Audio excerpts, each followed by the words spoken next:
All right, so I've got a question. What's worse, a president that criticizes Nordstrom or one that criticizes the police, as our former President Obama did? This week, President Trump, signed executive orders backing law and order.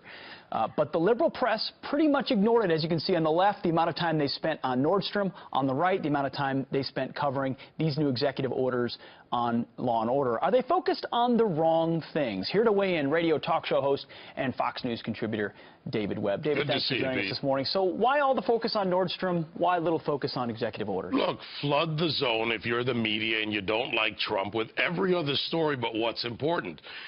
When he signed those 3 executive orders, he set the standard, or at least reset the standard, on going after transnational gangs, on going after human trafficking, drug cartels, drug trafficking, and going after, and also saying that we, as a federal, agent or the federal government, when necessary and when it applies, will work to protect our police officers and our law enforcement community at large.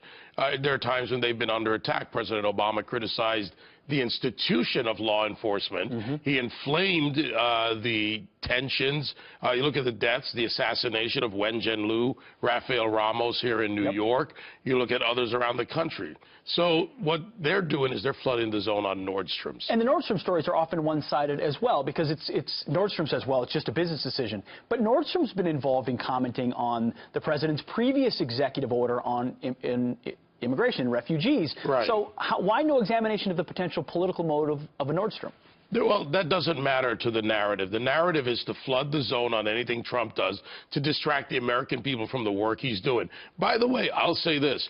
I personally wish that he hadn't commented on Nordstrom. I understand a father defending his daughter. That is a natural reaction for a good man to defend his daughter, who's been very successful in her own right.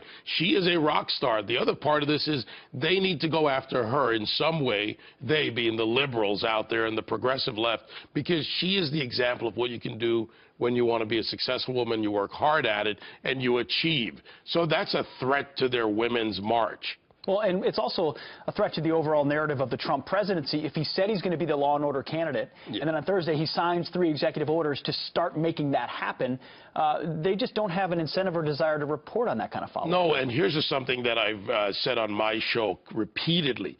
Examine the executive orders. I urge people to go read them. Some of them are a page long, 7 pages, 13 pages. You don't have to read an Obamacare-sized bill.